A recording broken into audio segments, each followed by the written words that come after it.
Welcome to UCCS. I'm Richard Kravitz, the director here. It's really good to see all of you. We're very delighted to present this program today in association with the Center for California Real Estate, to whom we're indebted and thankful.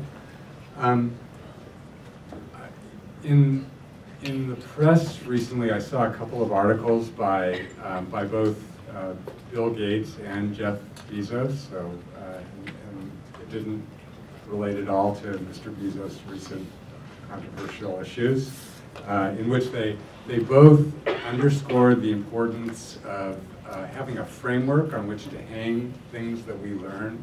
So sometimes here at the center we take a specific look at a particular policy and explicate an empirical analysis on that. And sometimes we just take a deeper dive to try to understand the context of an issue. And this is one of the times when we're going to do that with regard to the specific issue of mortgage default. So to do that, there's no one better to lead us than Professor Jan Brueckner. He's a distinguished professor at the University of California, Irvine in economics.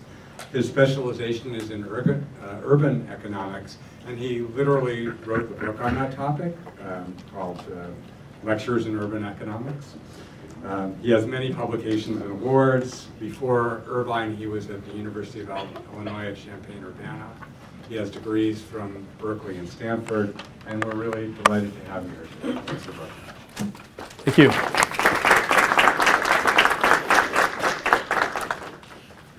So today I want to give a talk that's probably a little different than the ones that you may have seen in this room before. There's no data that I'm going to present to you. Instead, what I'm going to give is a conceptual talk about mortgage default and the incentives that lead to default. There's a lot of confusion about mortgage default out there, and it's actually really simple. And so I want to make the default problem clear to you, and to explain how people think about it. Maybe some of you out there have defaulted on a mortgage. I never have. My cousin did once. He was a rational person. But anyway, one of the messages I'm going to give here is that mortgage default is a rational decision by sort of homo economicus, optimizing consumer. So here's the picture that we want to understand. Sorry if I'm going to be on one side of the room here, but the dark curve is the change in home prices over the financial crisis. So home prices went down a lot. They went down by 30% nationally. And then they've clawed their way back, and they're almost back to where they were. But the second curve, the thinner one, shows the time path of mortgage default during this period of crisis. And mortgage default is normally not that high. It's about 2% of mortgages that default in the United States. But during the housing crisis, mortgage default went up to 5%. It more than doubled. The rate of mortgage default more than doubled. Now, and then it went back down. So now we're back to where we were at about 2%. So what's going on here? What's the connection between this decline in home prices and this surge in defaults? So what I want to do is present to you a sort of a conceptual framework that helps us understand this. And will also give us some sort of policy lessons about how we should be thinking about default and what possible policies we might want to adopt. So to understand the connection between default and house prices, we need to think about the concept of net worth. So net worth is just assets minus liabilities. Okay? So people have lots of assets, they have liabilities, and liabilities are the loans that they owe to various places, maybe the credit card company or the mortgage or whatever. Let's suppose that let's suppose we look at a household whose only asset is their house and whose only liability is a mortgage. Okay? Well, the net worth of that individual is the value of the house, that's the asset, minus the mortgage balance. And so let's call the value of the house V and the mortgage balance M. So this net worth is also known as home equity. That's how much equity you have in the house. It's the value of the house minus what you owe on it. Okay? By the way, during this talk, I'm happy to entertain clarifying questions, but if we want to argue about something, let's do it at the end. Okay? All right, so that's home equity. Now, in most situations, home equity is positive. Your house is worth more than you owe on it. So the house value exceeds the mortgage balance. Okay? But suppose that the value of the house falls for some reason. We just saw in the graph that house values fell a lot during the financial crisis. So the reason might be the bursting of a housing bubble, which is what happened during the financial crisis. House prices were really high and then they just collapsed. Okay, so if V, the value of the house, becomes less than the mortgage balance, then home equity is negative, right? Because if I go back and this difference, V minus M, if the house value is less than M, then home equity is negative. Okay? And what we say then is that the mortgage is underwater. So that when you read in the newspaper about people being underwater, that's what it means. The house value is less than the mortgage balance. But so that means that the household's net worth is negative because home equity is just the net worth for this household. Okay? Now, what if the household defaults on the mortgage? Well, you may even wonder, like, what does it mean to default on the mortgage?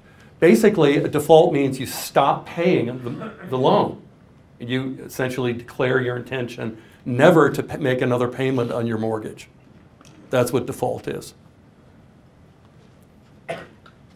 Well, the debt part of your net worth disappears. So your liabilities are zero. They're not M anymore, they're just a big zero. You don't have any more liabilities because you walked away from your mortgage. But what else happens here? The house is seized by the bank. So the bank takes your house because the house is collateral for the loan. And so the lender is going to take its collateral, the house, in return for your default on the mortgage. Okay? But now that means that assets are reduced to zero. So you have no assets and no liabilities. Remember, this household is simple. It doesn't have credit card debt or anything else. Okay? So assets are reduced to zero. And so net worth is then zero. It's 0 minus 0. That's your net worth. Zero, you don't own the house because the bank has got it. And you don't have a mortgage because you walked away from it. So you have no assets, no liabilities. And so default is zero. But, net worth is zero instead of negative. So before it was negative, the mortgage was worth more than the house, so the home equity was negative. So suppose that you're interested in maximizing your net worth. Suppose you want the biggest net worth possible. If you default on the mortgage, you get zero net worth. If you don't, your net worth is negative. So a household that's interested in having the biggest net worth possible in a situation of negative home equity is going to default because the default raises their net worth from a negative number to zero.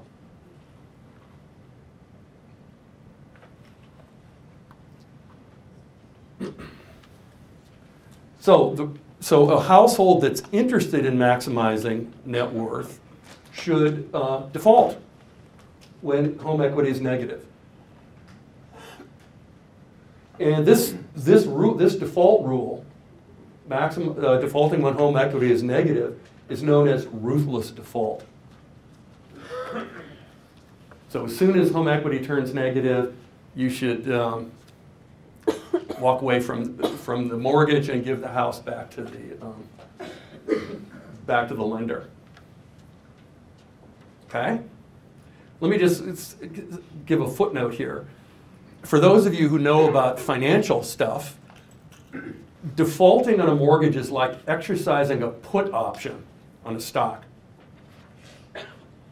Essentially, you're, anyway, I won't go into it, but it's the same as a put option and that you've exercised. I'll explain it later if you're interested. But now, you know, there's been a lot of empirical work on studying the determinants of mortgage default. In other words, what factors cause people to default on their mortgages? Well, negative home equity is a major factor. It's a major factor. So this theory, you know, is confirmed by the empirical studies. But the empirical studies show that some other household characteristics matter too. Okay, I'll give you an example in a minute. And so the question is, are we missing something? Is home equity not the only consideration that people think about in deciding when to default on a loan? And the answer is that yes, there's something that we can call default costs that also matter in the default decision. And so, what are these costs? Well, let's call C the default costs. And what do they include? They include moving costs.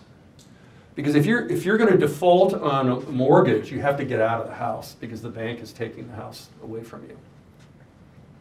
Okay, so you have to move. And so that's a negative. That's something that's not desirable. You'd rather stay put, but if you're going to default, you got to move. Another one is guilt. People may not want to default on a mortgage. They figure it's a contract that they sign, and they should pay off the loan.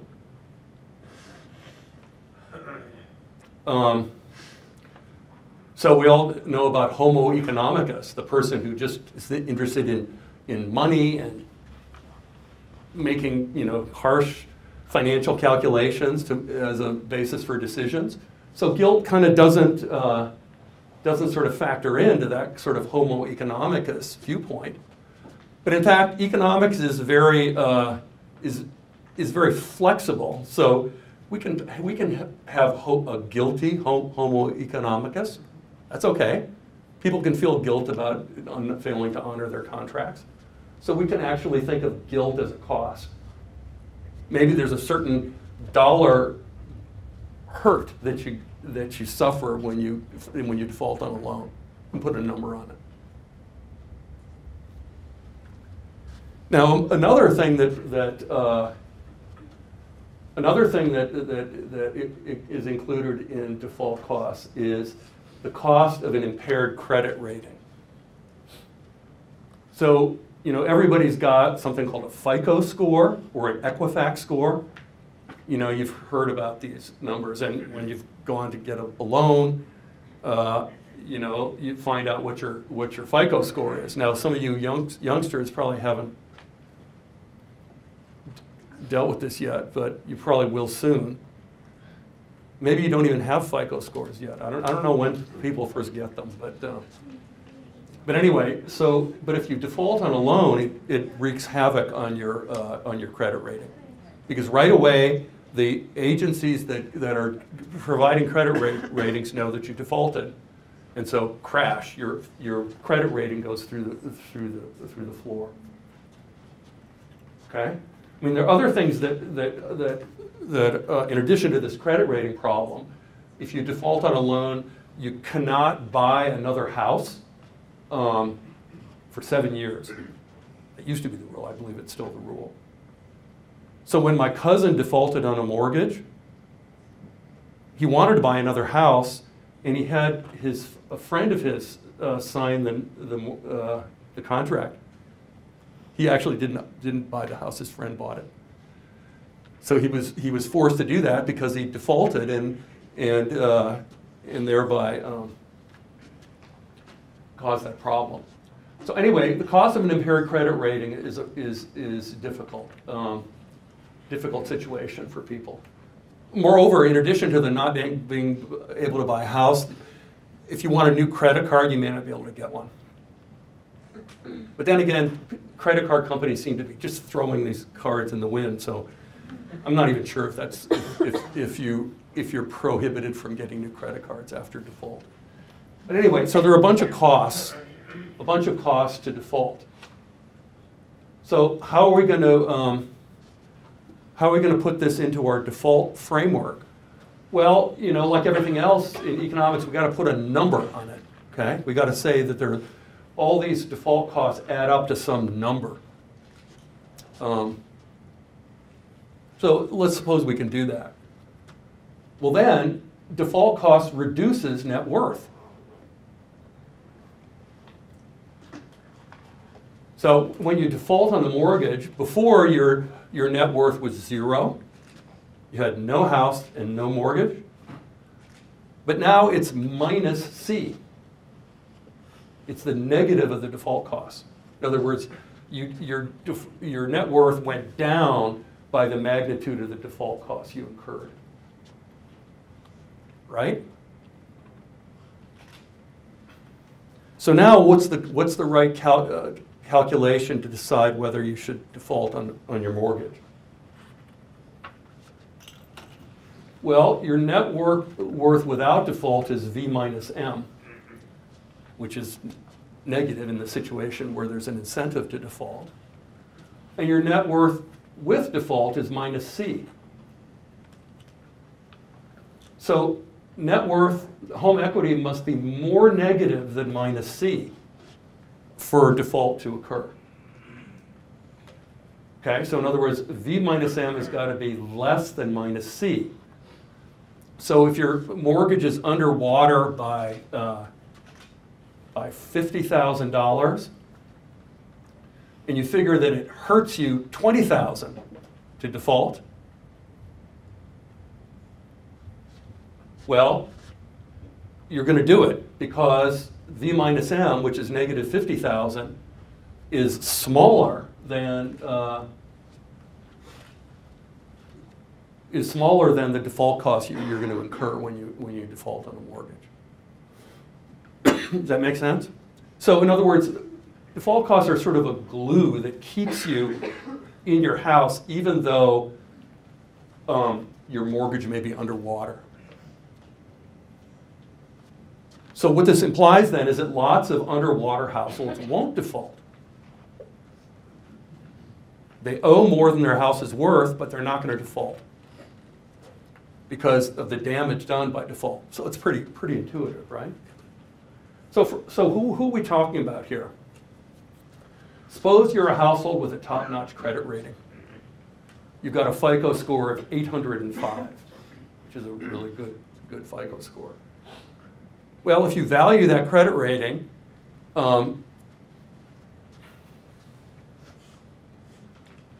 which is going to go down a lot if you default, then you may not do it.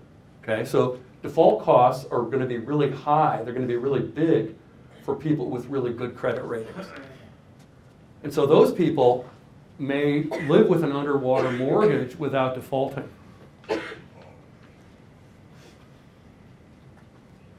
Another thing is, maybe you have a big family, and so you've got to move the whole family out of the house if you're going to default. So that big families are going to have high default costs. Yeah? I'm just wondering, is there a way for folks to know what their new score would be were to default prior to making the... Good question. I don't know. You could probably call up the credit rating people and ask them. I'm sure they'd be tickled by that question. Tell them you're asking for a cousin. Huh? You tell them you're asking for Oh, right, yeah, for my friend. Okay, so then that's the deal. Then if you have high default costs, you could be underwater and you're still not going to default. Okay? So you can see this is all very sort of unemotional. Kind of, we're just doing a calculus here of kind of weighing costs and benefits of defaulting. And the moral part is in there because guilt is, could be part of your default costs. Some people who figure, look, the lender already factored in default in the interest rate they're charging me on this loan. So I don't care if I'm going to default, and tough luck for them. It's already built into the contract, the possibility that I might do it. So I have zero guilt on defaulting. Somebody might think that way. Okay, so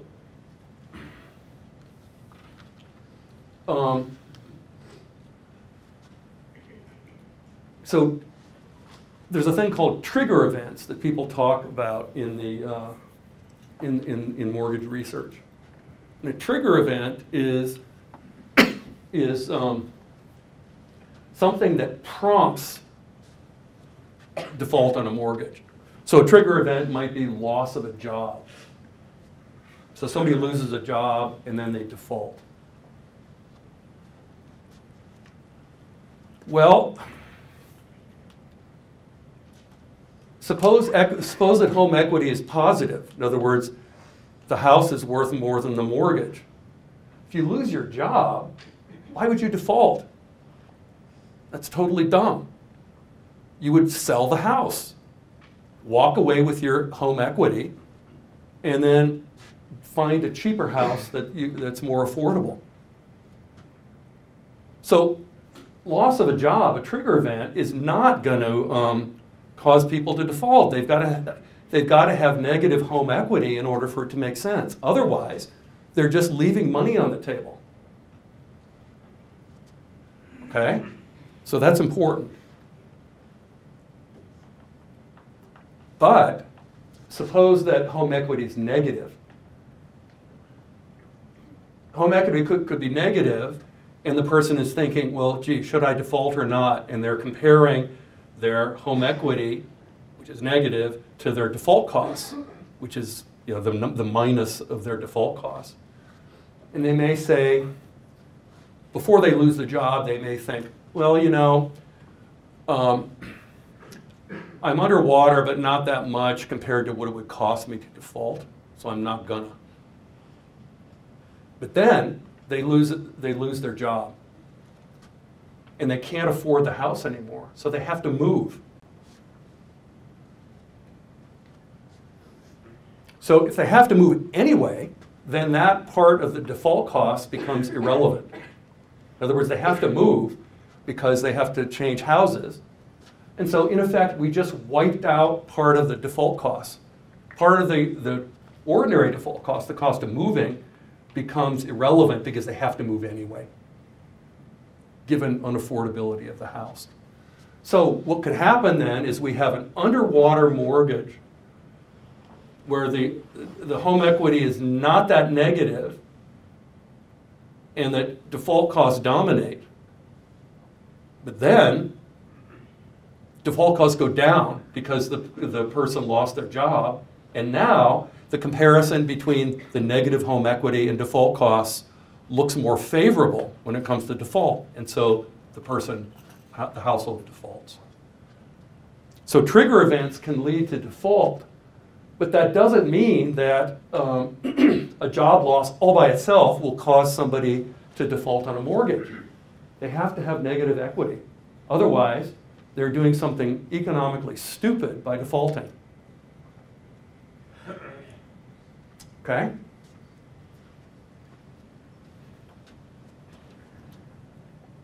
So this is why trigger events may may lead to the default to occur. You know, there's really not a lot of study on irrational default. In other words, people who are defaulting on a mortgage when it's not underwater. There ought to be, it'd be interesting to look at that question, because if people are doing that, they're doing something stupid. They're not homo economicus when they default on a non-underwater mortgage. They're leaving a $1,000 bill on the sidewalk or more. Okay, so let me talk about something that's now a little bit controversial. And it partly reflects misunderstanding of the economics of mortgage default in the press and other areas. So the top of the slide says defaulters as victims. A common view is that when somebody defaults, they lose their house, and that in effect somebody took it away from them in an illegitimate fashion. So a common view is that defaulters are victims. But this economic perspective on default says that that's just wrong. It's not the case. Because the deal is that default is entirely voluntary. I don't need to default. So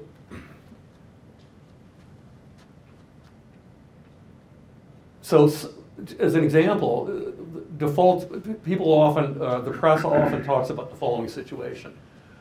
Some unsophisticated households took out mortgages that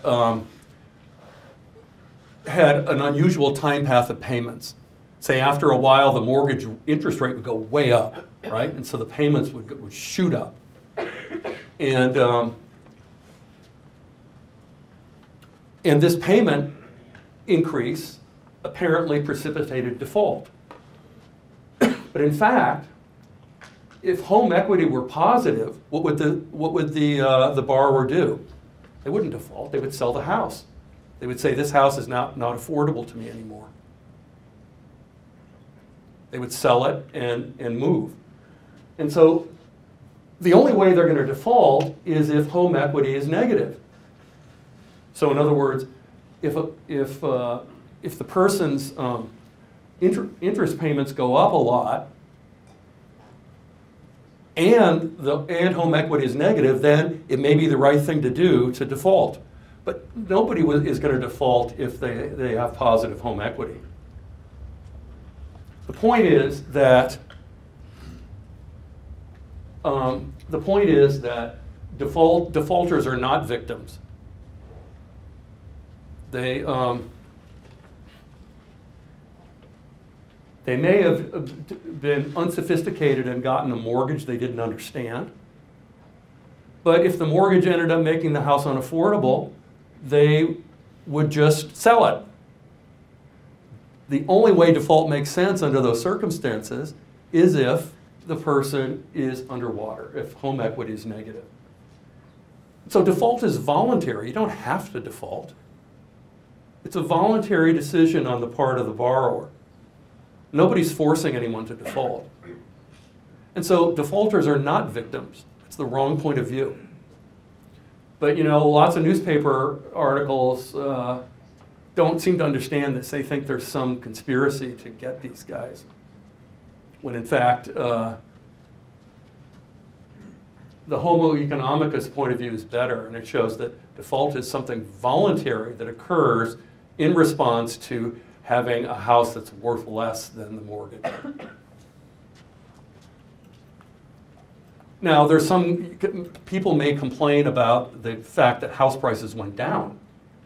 Well, that's nobody's fault, right? House prices that went down, that somebody made a bad investment. So you could argue that defaulters are victims in that sense of a collapsing housing market, but they're not. Nobody has done anything to them. They're still making voluntary decisions that are directed toward maximizing their net worth. Okay?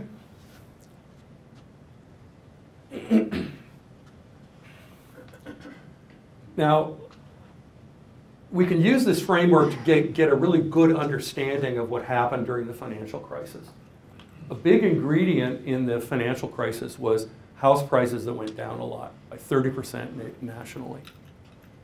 And our story so far says that, well, sure, that's going to really lead to lots of defaults because it's going to put a bunch of people underwater who weren't underwater before.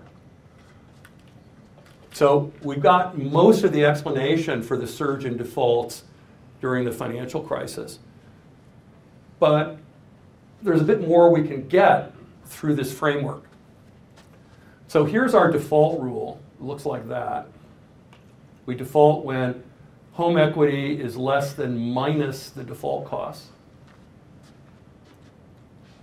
So what we're going to do is just do a little algebra here. You don't need to follow that part, but I'll show you what we get. So the mortgage balance, M, equals the original price of the house minus the down payment. Okay? In other words, you bought a house for V0 back in the beginning. You paid a down payment of D, and so the difference is what you had to finance with the mortgage. Make sense? And so what we can do then is just plug in for M this V0 minus D, and we get this default rule. Okay?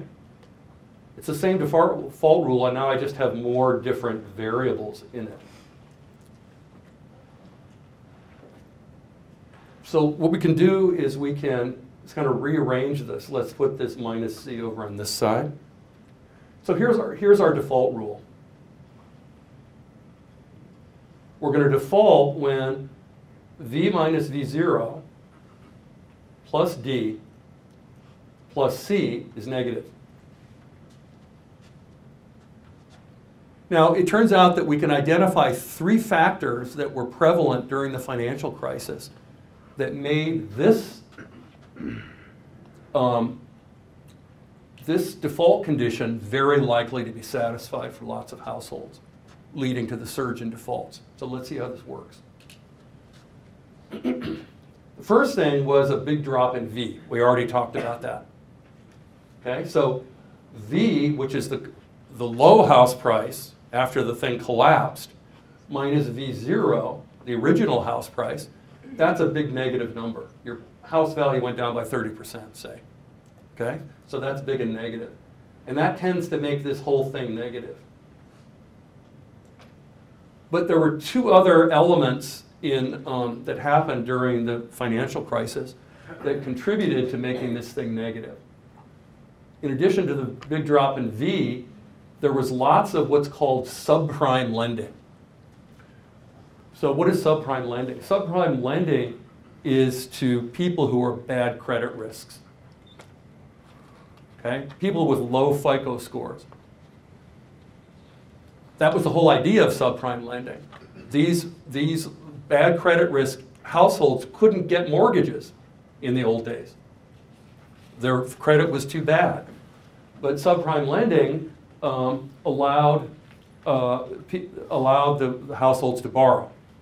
Now they had to borrow at a higher interest rate, but they could get a mortgage, and that was a big deal. Now, what do we know about households with bad credit? Well, we said earlier that households with good credit have a big default cost because they lose their good credit when they default. Households with bad credit have a low default cost. So guess what? In addition to this being really negative, this C thing was really small for lots of people. Because, so what if they default? No big deal. They have bad credit to start with. It's going to be bad after they default. No big deal. So The default costs are not helping out here much because they're really small. And they're not going to offset this huge negative drop in house prices. Okay? So another thing that happened during the financial crisis was that there were really easy mortgage terms. People got mortgages at the drop of a hat. And one of the elements of easy mortgage terms was low down payments. People didn't have to put much money down on the house. So low down payments mean that this D thing is small. So during the financial crisis, you had lots of people with little Ds and little Cs facing a big negative change in house prices. And so all that together made this thing negative for lots of people. So to restate, you had people whose house prices went down a lot, who didn't have much skin in the game. They only had made a really small down payment. And they didn't really care whether they defaulted or not because their credit was already bad. And so you put all this stuff together and it's a perfect storm for mortgage default. All these three forces were working together to generate a gigantic amount of mortgage default. More than double the normal default rate. Okay? So here's what I want you to take away from this presentation. The main thing is that mortgage default is an optimizing choice. People do it after making some calculations about the benefits and costs of doing it. People aren't stupid, and they're not going to leave money on the table. So they're going to default when it's in their interest to do so. Second point is that defaulters are not victims. Default is voluntary. You don't have to do it. You don't have to default on your mortgage. The third thing is that the framework helps us better understand the surge in defaults during the financial crisis. It's important to understand it because who knows, there may be another house price collapse down the road. And so to understand the ingredients in default that interact with a drop in house prices is important. You know, in fact, banks were taken by surprise. They had no idea that there could be so much mortgage default. Essentially, their models of mortgage profitability were just way, way off. Partly, they didn't understand the possibility of a gigantic drop in house prices, but they also didn't sufficiently understand these other elements in the default decision, the easy mortgage terms and writing mortgages, giving mortgages to people with bad credit. So all those things together interacted to produce this gigantic surge in defaults. Now, defaults are back where they were, about 2% of mortgages. And so we don't have a problem right now, but who knows?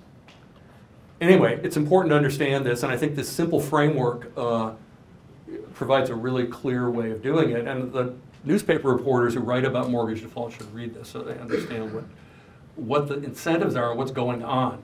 And that defaulters are not victims of the bank. Okay, so questions?